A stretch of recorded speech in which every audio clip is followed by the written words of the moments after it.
Violette woke up at 7:15 a.m., sleeping in by her standards, to sunlight streaming through her bedroom windows and the strange, disorienting realization that she had nowhere to be. No morning calls with Richard, no executive meetings, no emails demanding immediate responses, just a day, a whole day that belonged to her. She lay there for a moment staring at the ceiling and tried to remember the last time she'd done this. Taken a day off just because, not because she was sick, not because she was traveling for work, just because she needed space to breathe. 6 months ago? Longer? Too long. She got out of bed and went through a modified version of her morning routine. Shower, but no hurry. Hair down instead of pulled back. Minimal makeup. Jeans and a cashmere sweater instead of a suit. She looked at herself in the bathroom mirror and barely recognized the woman staring back. Casual, relaxed, almost normal. The note was still taped to the corner of the mirror. "You're stronger than you think." A neighbor. Today she'd find out who'd left it. Or at least she'd try.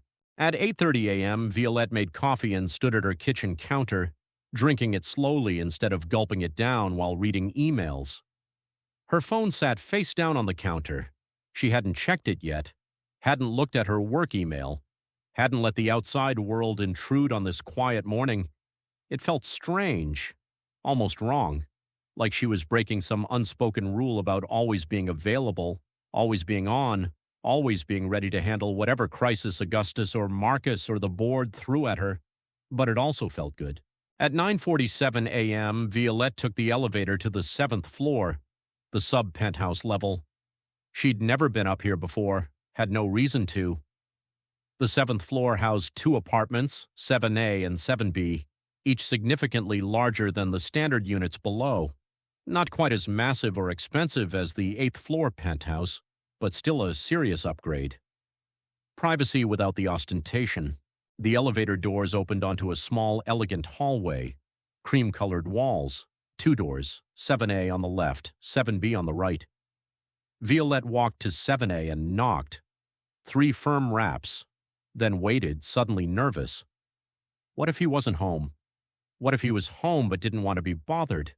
What if this whole idea was stupid and she should have just... The door opened. Raymond Carver stood there, and Violette's first thought was, he looks exactly like a detective should look. Late 60s, but aging well. Silver hair, sharp gray eyes that seemed to take in everything about her in a single glance. Tall and lean in dark slacks and a crisp white button-down with the sleeves rolled to his elbows. He had the bearing of someone who'd spent decades in positions of authority and had never quite lost the edge that came with it. He also had a smile that could probably disarm suspects and charm witnesses in equal measure. Can I help you? His voice was warm, cultured, with just a hint of old New York in the vowels. Hi, I'm Violette. Violette Westbrook. I live in 4B. I'm so sorry to bother you, but I was wondering if I could talk to you for a few minutes. His expression shifted, curiosity replacing polite neutrality. Westbrook. As in Augustus Westbrook? My father, yes. I should have guessed. You have his eyes. Please, come in. I was just having coffee. Would you like some? I don't want to intrude. You're not intruding. I love visitors. Retired life gets boring without them. He gestured her inside with a gallant little half-bow that would have seemed ridiculous on anyone else, but somehow worked on him. Violette stepped into 7A and tried not to stare. It was stunning. Floor-to-ceiling windows offering sweeping views of Gramercy Park and Manhattan beyond. The morning sun flooded the space with light. The furniture was tasteful, leather and dark wood, masculine but not aggressive, the kind of expensive simplicity that only came from actually having taste instead of just having money. But what caught Violette's attention were the bookshelves, dozens of them, lining every available wall, filled with books, true crime, history, biographies, literary fiction, and framed photos scattered among them. Carver in his NYPD dress uniform, Carver shaking hands with mayors and police commissioners, Carver holding up his best-selling book, Hunting Nightmares, My Years Chasing New York's Deadliest Killer, and crime scene photos, just a few tastefully displayed, black and white, stark, the kind of images that suggested violence without showing gore. I know. Most people find it macabre. But I spent 30 years looking at scenes like those. They're part of who I am. I think it's honest. Most people would hide that part of themselves. I've never been good at hiding. Coffee? I have an espresso machine that cost more than my first car. I might as well use it. Sure, thank you. He moved to the kitchen, open concept, pristine, clearly belonging to someone who either didn't cook or was meticulous about cleaning. Started the espresso machine, which did indeed look expensive. So, what brings Violette Westbrook to my door on a Thursday morning? I'm guessing this isn't a social call. Not exactly. I need help with something. And I was told you used to be a detective. Used to be. Retired in 2005. 28 years with NYPD. Made it to detective first grade before I decided it was time to go. There was something in that pause, something unsaid. Why did you leave? She asked before she could stop herself. Carver glanced at her, eyes sharp. Direct. I like that. Most people dance around questions they want answers to. I've spent too much time dancing around things lately. I'm trying to be more direct. Good policy. He finished making her espresso, brought it over along with his own, gestured to the couch. Sit. Let's talk. They sat, Violette on one end of the leather couch, Carver in the armchair adjacent, angled so he could watch her face while they talked. Detective positioning, probably, or maybe just habit. I left because staying was no longer an option. There were questions about cases I'd worked, about evidence, about how certain convictions had been obtained. Nothing was ever proven. But the department made it clear that I could retire with my pension and my reputation intact, or I could stay and watch both get destroyed by an internal affairs investigation that would drag on for years. He said it matter-of-factly, no defensiveness, no anger, just stating facts. Were you guilty of whatever they suspected? Carver smiled. That's a complicated question. Was I guilty of bending rules to put dangerous people away? Yes. Was I guilty of planting evidence or coercing confessions? No. But the line between those things gets blurry after a few decades of chasing monsters. So you chose to leave? I chose to leave on my terms rather than theirs. 28 years of service, hundreds of cases solved, thousands of victims who got justice because I was willing to do what needed to be done. If the price of that was an early retirement, so be it. He sipped his espresso, watching her over the rim of his cup. Now, your turn. What do you need help with? Violette pulled the note from her pocket. She'd brought it with her, carefully folded, carried like a talisman. She handed it to him. Carver unfolded it, read it, studied it with the kind of attention most people reserve for legal documents or medical diagnoses. You're stronger than you think, from a neighbor. When did you receive this? Friday morning. Last week, someone slipped it under my door. And you want to know who? Yes. Why? The same question Maya had asked. Why does it matter? But Carver wasn't asking philosophically. He was asking as a detective, trying to understand motivation. Because I need to thank them. Because I was having a really terrible week, and someone noticed. Someone cared enough to write these 8 words and leave them for me. And I want to know who that person is. Carver nodded slowly. Tell me about the terrible week. So she did. She told him about Julian, about the breakup, about the cruel things he'd said, about how her parents had invited him to Sunday dinner and expected her to just sit there and be civil. She told him about her father's constant criticism, about Marcus undermining her, about Harrison getting projects that should have been hers. She told him about feeling like she was drowning, like no matter how hard she worked or how much she achieved, it would never be enough. And she told him about finding that note, about how it had made her feel seen in a way she hadn't felt in years. Carver listened without interrupting. His expression stayed neutral, but his eyes were active, processing, analyzing, filing away every detail she gave him. When she finished, he looked down at the note again. Male. Right-handed. Educated. The handwriting is controlled. Deliberate. Torn from a legal pad which suggests someone who uses them regularly. Possibly for work. How can you tell all that from 8 words? Training. And 30 years of reading people through what they write. The tear is quick, but not violent. Nervous energy, probably. This person wanted to help you but was anxious about being discovered. Do you think it was someone on my floor? Almost certainly. They had to know you needed encouragement, which means they either saw you visibly upset, heard you during the fight with your ex-boyfriend. We fought in my apartment. The walls are thick. Then they saw you in the hallway after. Or they know you well enough to recognize distress even when you're trying to hide it. Who on your floor knows you that well? No one. I barely talk to my neighbors.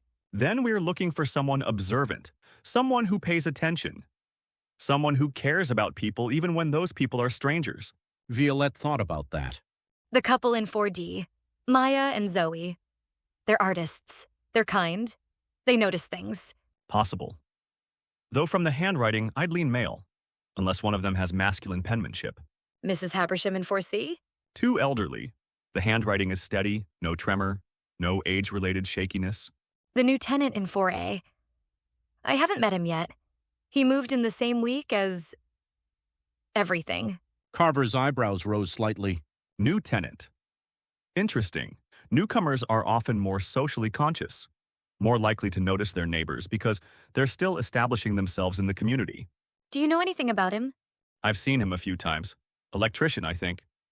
Works for himself, drives a truck, seems solid, quiet. Everyone keeps saying that. Quiet. Quiet people are often the most observant.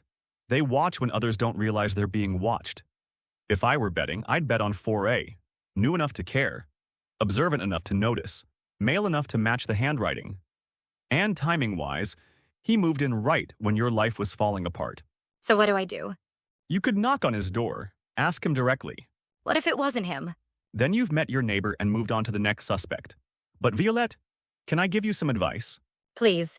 Carver leaned forward, elbows on his knees, expression serious in a way that made her sit up straighter. Be careful. Careful of what? Of men who seem too good to be true, who notice things, who care when they shouldn't have reason to. I spent 3 decades hunting killers, and you know what I learned? The most dangerous ones are the ones who know how to make you feel safe. A chill ran down Violette's spine. You think whoever left this note is dangerous? I think anyone who pays that much attention to a neighbor they don't know is worth approaching with caution. Maybe they're genuinely kind, or maybe there's something else. Either way, don't let your guard down just because someone wrote you a nice note. He said it gently, almost paternally, like he was genuinely worried about her. I've been told I'm a lady killer. Not literally, of course. But I know how to read people. How to make them trust me. How to ask questions that feel like concern, but are actually interrogation. And I can tell you from experience, when someone knows exactly what to say to make you feel better, you should ask yourself why. You're scaring me. Good. Fear keeps you smart. Just because someone seems safe doesn't mean they are. But I could be completely wrong. Could be your 4A neighbor is just a genuinely nice guy who heard you upset and wanted to help. In which case, you found yourself a good friend. Just verify before you trust. Violette nodded slowly, turning the note over in her hands. Thank you.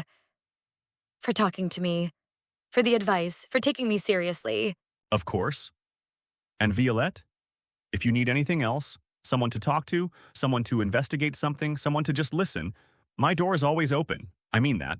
The way he said it felt genuine, felt safe, felt like maybe she'd found an ally in this building full of strangers.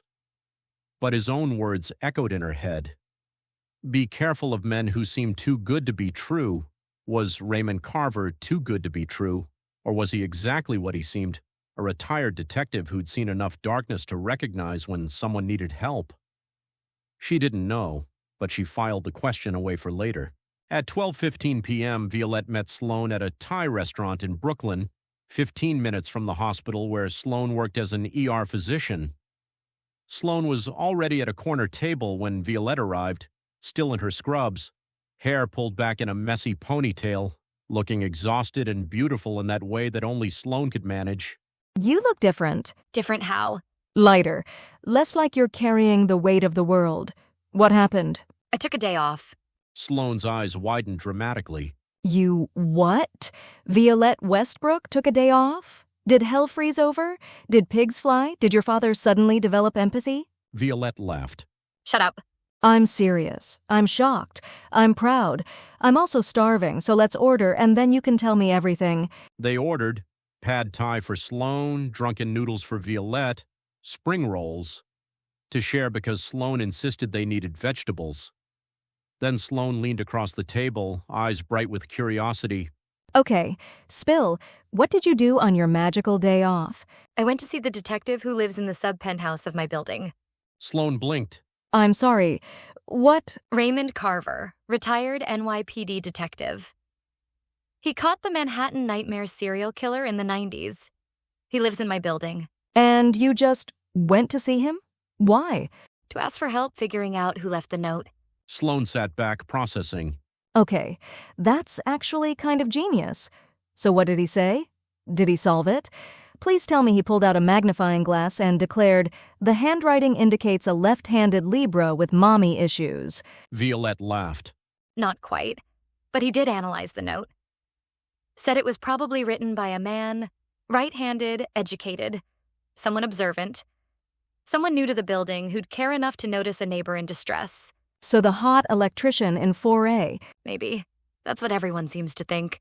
What does your gut say? Violette considered. I don't know. I haven't met him yet. So meet him. Go knock on his door. Say hi. See if he gives off "I write encouraging notes to sad neighbors" energy. Carver said I should be careful. Sloane's expression shifted. Careful how? He said men who seem too good to be true usually are. That I should be cautious about anyone who pays that much attention to a neighbor they don't know. Huh. What? Nothing. Just, that's interesting advice. Interesting how? Sloane took a sip of her water, clearly choosing her words carefully. Okay, so I Googled this Raymond Carver guy while I was waiting for you, because you mentioned him and I was curious. And? And he's exactly who you said he is. Legendary detective, caught the Manhattan Nightmare, wrote a bestseller, retired in 2005 after 28 years of service. But he didn't retire voluntarily. There were rumors, questions about how he'd obtained evidence in several high-profile cases. Internal Affairs was investigating. He took early retirement rather than face the investigations. He told me that. He did? Yes. He said he bent rules to put dangerous people away but never planted evidence or coerced confessions. That the department gave him a choice. Retire with his pension or stay and watch IA destroy him. And you believed him? Violet thought about that, about the way Carver had looked when he said it. Matter of fact, no defensiveness, just stating facts. I did. Why? Vi, I'm not saying he's lying, but I am saying that everyone I read about says the same thing. He was incredibly charming, incredibly convincing, the kind of guy who could make you believe anything he said. Catch more flies with honey, you know? What are you suggesting? I'm suggesting that a man who spent 30 years interrogating suspects probably knows exactly how to make people trust him. And maybe you should ask yourself if he was actually being helpful or if he was doing what he does best, making you feel safe while he gathers information. Violette felt something cold settle in her stomach. Information about what? I don't know, but he lives in your father's building, in a sub-penthouse on the 7th floor. That's not cheap. How does a retired cop afford that? His book was a bestseller. Was it that successful? Successful enough to afford a sub-penthouse in Tribeca 20 years later? Violette hadn't thought about that. You think he's connected to my father somehow? I think it's weird that a retired detective with a questionable record lives in a sub-penthouse of a building your father owns. I think it's weird that he gave you advice that basically amounts to "don't trust anyone." And I think it's weird that he was so interested in your note and your problems. Their food arrived. They ate in silence for a few minutes, Violette's mind racing. Finally, she said, So what do I do? About Carver? Nothing. He was probably just being nice. I'm just saying, be aware. Don't tell him things you wouldn't want getting back to your father. And about the note? Find out who left it, but on your terms. Not because a detective told you to be paranoid, because you actually want to know. How do you want to find out? I was thinking, what if I locked myself out? Friday evening, and I had to knock on neighbors' doors to wait for you to bring a spare key? Sloane's face lit up. That's perfect. Natural. Non-threatening. You get to meet everyone and gauge their reactions. And if it's the 4A guy? Then you'll know, and you can decide what to do with that information. This is like a detective story, except you're the detective, and the mystery is who's nice to you. That's a depressing summary of my life. But accurate. They finished lunch, Sloane regaling Violette with hospital stories, The patient who'd come in with a light bulb stuck somewhere it definitely shouldn't be, the teenager who'd tried to pierce his own nipple with a safety pin, the woman who'd insisted her chest pain was definitely a heart attack and not anxiety, despite being 23 and in perfect health. By the time they parted ways, Sloane heading back to the hospital, Violette heading home, Violette felt lighter. She had a plan, she had a friend who cared, and tomorrow she'd find out who'd left that note, one way or another. At 4:47 p.m., Violette was back in her apartment, standing at her window and watching Manhattan transition from day to evening. Her phone buzzed. Text from Maya. "Still on for drinks tomorrow at 7? Absolutely. I'll bring wine. Perfect. Zoe's making her famous pad thai. Well, famous in our apartment. You'll love it. Can't wait." Another buzz, this time from her father. "Where were you today? Tried to reach you. We need to discuss Harrison's Paris proposal." She stared at the message for a long moment, then typed, "I took a personal day. I'll be back in the office tomorrow. We can discuss it then." His response came immediately. "Personal days need to be approved in advance. I'm a C-level executive, not an intern. I don't need approval for one day off. We'll discuss your attitude tomorrow." Violette turned off her phone, dropped it on the couch, and stood at her window, breathing, reminding herself that she was 35 years old and didn't need her father's permission to take a day off. Reminding herself that she was stronger than she thought, even if she didn't always feel like it. At 7:13 p.m., she heard a door open and close next door. 4A, the electrician, the man who might have left the note. Tomorrow night she'd find out. Tomorrow night, she'd lock herself out and knock on his door and see his face when she asked if he'd seen anyone in the hallway last Friday morning. Tomorrow night, something would change. She could feel it building, like a storm on the horizon. Tomorrow. Everything tomorrow. Thanks for listening, and please subscribe so you don't miss an episode. And for early access and bonus episodes, become a Patreon supporter today.